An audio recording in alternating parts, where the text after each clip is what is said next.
राष्ट्रीय bike rider Ajay Chauhan जी हमारे साथ हैं।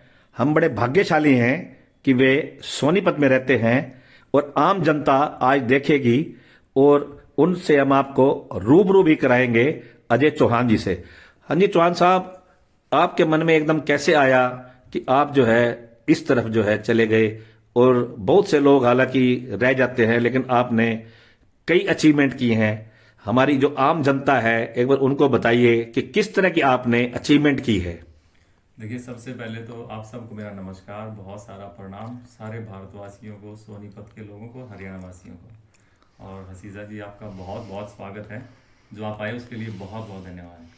तो साहब देखिए, हम सब यात्री ही तो हैं, इस धरती पे तो ट्रैवलर ही हैं हम लोग। यहाँ ट्रैवलर के रूप में हमने जन्म लिया है और कुछ समय के लिए यात्रा करने आए धरती पे। तो जिन लोगों ने यात्रा नहीं की है तो उन्होंने इस वर्ल्ड की जो ये वर्ल्ड रूपी एक किताब है, बहुत कम पन्ने पढ़े उन लोगों ने।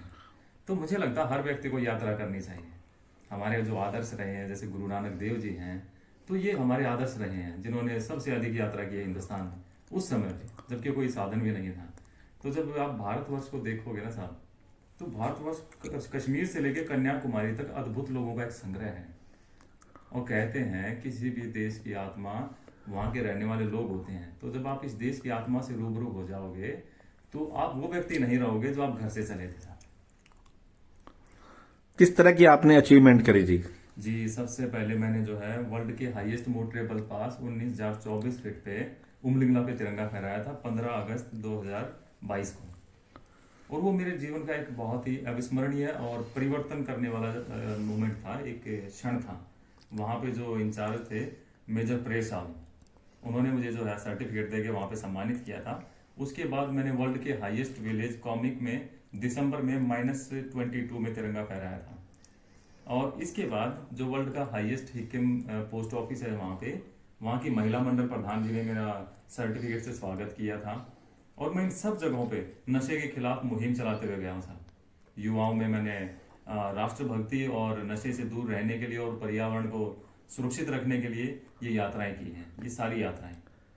तो इसके अलावा क्या आपको और भी कहीं जो है इस तरह के कोई सर्टिफिकेट मिले जो आप हमें बताओगे? जी साहब, बिल्कुल बताएंगे।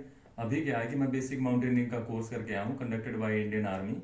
मुझे जो है कुछ समय से पहाड़ों पे चढ़ने का बहुत शौक है। ये पहाड़ मुझे हमेशा लगता है कि बुला रहे हैं आपको। और जब आप पहाड़ों पे जाओगे ना तो साहब अपनी आत्मा से आप रूबरू हो जाओगे।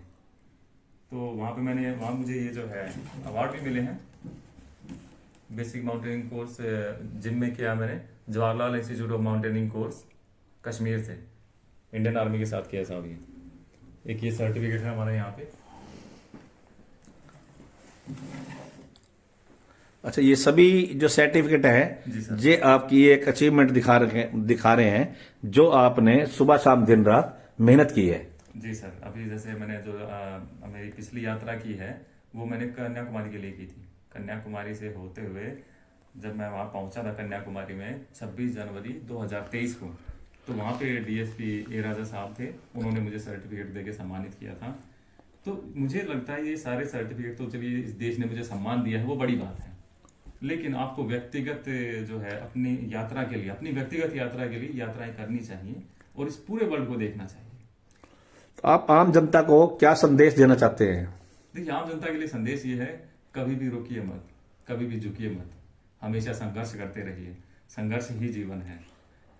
निराला साहब की 2-3 पंक्तियां ना कि संघर्ष से हटकर जिए तो क्या जिए हम या कि तुम, जो नत हुआ वह मृत हुआ, जो व्रंत से झरकर कुसुम। तो साहब जो जहाँ है चुपचाप संघर्ष करता रहे। इस देश ने बहुत अद्भुत लोगों को जन्म दिया है।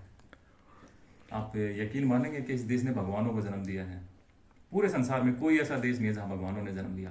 केवल भारतवर्ष एक ऐसा देश है जहाँ पर कृष्ण, बुद्ध, महावीर जैन, भगवान राम, ऐसे ऐसे व्यक्तियों ने जन्म लिया है जो भगवान है।